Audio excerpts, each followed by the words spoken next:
ಇನ್ನು ಸುಮಲತಾ ಅಂಬರೀಶ್ ಅವರು ಕೂಡ ಪಬ್ಲಿಕ್ ಟಿವಿ ಜೊತೆ ಮಾತನಾಡಿದ್ದಾರೆ. ನಾನು ಎಲ್ಲೂ ಓಡ್ ಹೋಗಲ್ಲ, ಜನ ನನಗೆ ಟಿಕೆಟ್ ಕೊಟ್ಟಾಗಿದೆ, ಸ್ಪರ್ಧೆ ಖಚಿತ ಅಂತ.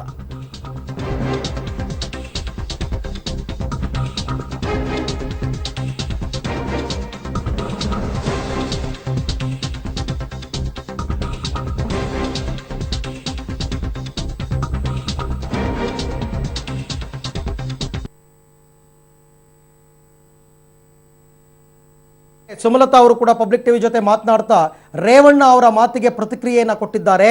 ನಾಲಿಗೆ ಸಂಸ್ಕೃತಿಯನ್ನ ತೋರಿಸುತ್ತೆ. ಈ ರೀತಿ ಮಾತನಾಡ್ತಕ್ಕಂಥದ್ದು ನಮ್ಮ ಸಂಸ್ಕೃತಿ ಅಲ್ಲ. ಇಷ್ಟಕ್ಕೂ ನಾನೇನು ಇವ್ರನ್ನ ನಂಬಿಕೊಂಡು ರಾಜಕೀಯಕ್ಕೆ ಬಂದಿಲ್ಲ. ರಾಜಕೀಯದಲ್ಲಿ ನನ್ನನ್ನು ಗೆಲ್ಸೋದು ಬಿಡೋದು, ಮತ ಹಾಕೋದು ಜನರಿಗೆ ಬಿಟ್ಟಂತಹ ವಿಚಾರ. ನಾನು ಜನರ ನ್ಯಾಯಾಲಯದ ಮುಂದೆ ಹೋಗ್ತೀನಿ ಬಿಡಿ ಅಂತನ್ಬಿಟ್ಟು ಸುಮಲತಾ ಅಂಬರೀಶ್ ಅವರು ಕೂಡ ಮಾತನಾಡಿದ್ದಾರೆ. ಸುಮಲತಾ ಅಂಬರೀಶ್ ಅವರ ಪತ್ನಿ ನಾನು. ಅಂಬರೀಶ್ ಅವರ ಹೆಸರು ನಾನು ಯೂಸ್ ಮಾಡಿದೆ, ಇನ್ ಯಾರು ಯೂಸ್ ಮಾಡೋದ್ ರೈಟ್ ಇದೆ? ಅವ್ರ ಪತ್ನಿ ಅಲ್ವಾ ನಾನೊಂದ್ ಸೈನ್ ಮಾಡ್ಬೇಕಾದ್ರೂ ಸುಮಲತಾ ಅಂಬರೀಶ್ ಅಂತ ತಾನೇ ಮಾಡ್ಬೇಕು. ನಾನೊಂದ್ ಚೆಕ್ ಸೈನ್ ಮಾಡ್ಬೇಕಾದ್ರೂ ಸುಮಲತಾ ಅಂಬರೀಶ್ ಅಂತಾನೆ ಮಾಡ್ಬೇಕು. ಇದಕ್ಕೆ ಅಂಬರೀಶ್ ಅವ್ರ ಹೆಸರು ಯಾಕೆ ಯೂಸ್ ಮಾಡ್ತೀರಾ ಅಂದ್ರೆ ಇನ್ ಯಾರು ಯೂಸ್ ಮಾಡ್ತಾರೆ ಅಂಬರೀಶ್ ಅವ್ರ ಹೆಸರನ್ನ?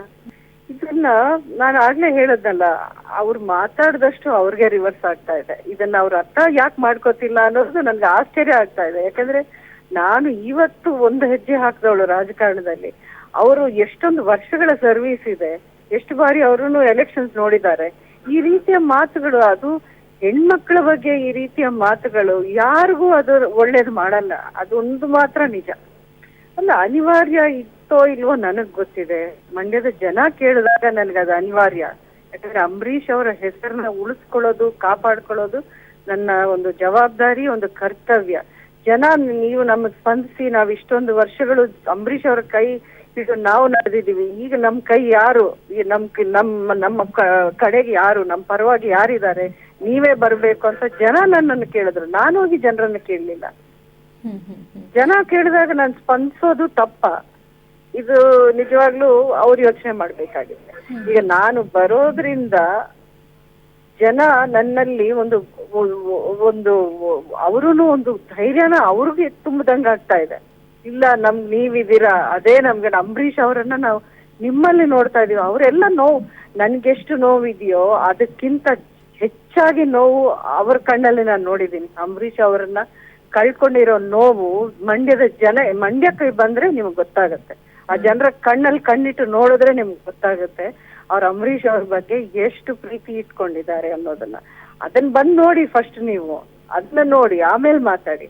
ಆ ಜನ, ಅಷ್ಟೊಂದು ಪ್ರೀತಿ ಇಟ್ಕೊಂಡಿರೋ ಜನ ಇವತ್ತು ಬಂದು ನನ್ನನ್ನು ಕೇಳಿದಾಗ ನಾನು ಬೇಡ ಅಂದ್ರೆ ಅದು ನಾನು ಎಂಥವಳು ಆಗಿರ್ತೀನಿ ಅವಾಗ?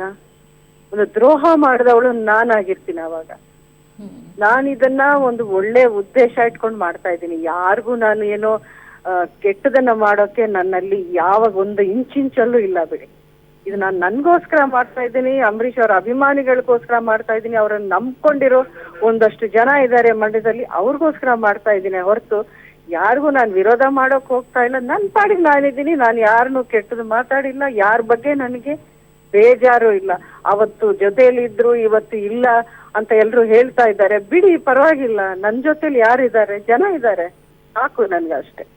ಗೊತ್ತಿಲ್ಲ ಪೊಲಿಟಿಕಲಿ ಯಾವ್ದಿನ ಏನೇನು, every minute there is a new development.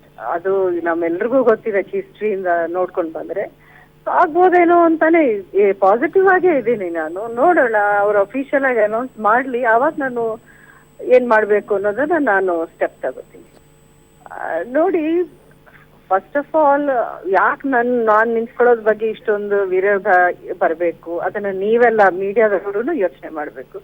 ಈಗ if I am not worth it, ನನಗೇನು ಇಲ್ಲಿ ಜನರ ಬೆಂಬಲ ಇಲ್ಲ, ಪ್ರೀತಿ ಇಲ್ಲ, ಅವರ ಒಂದು ಸಪೋರ್ಟ್ ಇಲ್ಲ ಅಂದ್ರೆ ಯಾರು ನನ್ನ ಬಗ್ಗೆ ಕೇರ್ ಮಾಡ್ತಿರ್ಲಿಲ್ವಲ್ಲ. ಇಷ್ಟೊಂದು ನನ್ನ ಬಗ್ಗೆ ಮಾತಾಡೋ ಅವಶ್ಯಕತೆನೇ ಇರ್ತಾ ಇರ್ಲಿಲ್ಲ. ಈಗ ಜನರ ಬೆಂಬಲ ಇದೆ, ಅವರ ಪ್ರೀತಿ ಇದೆ ಅನ್ನೋ ಒಂದು ಕಾರಣಕ್ಕೆ ಈ ರೀತಿಯ ಮಾತುಗಳೆಲ್ಲ ಕೇಳಿ ಬರ್ತಾ ಇದೆ. ನಾನ್ ಕೊಡಲ್ಲ ಉತ್ತರ. ಜನ ಇದ್ದಾರೆ, ಅವ್ರು ಕೊಡ್ತಾರೆ, ನಾನ್ ಯಾಕೆ ಕೊಡ್ಲಿ? ಅದು ಅವ್ರ ಸಂಸ್ಕಾರ. ಮಾತಾಡದೆ ಇರೋದು, ಇಂಥ ಮಾತುಗಳನ್ನ ಆಡದೆ ಇರೋದು ನನ್ನ ಸಂಸ್ಕಾರ.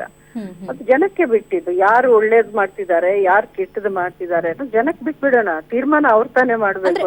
ಈ ಮೂಲಕ ಒಂದು ಎಚ್ಚರಿಕೆ ಸಂದೇಶವನ್ನೇನಾದ್ರೂ ರವಾನೆ ಮಾಡ್ತೀರಾ ಅಂತ? ಇಲ್ಲ, ನಾನು ಏನೂ ಹೇಳಲ್ಲ, ನಾನು ಆ ತರದ್ದು ಏನು ಹೇಳಲ್ಲ. ಅವ್ರು ಏನೇನ್ ಮಾತಾಡ್ಕೋತಾರ ಮಾತಾಡ್ಕೊಳ್ಳಿ, ಅದು ಅವ್ರ ಇಷ್ಟ.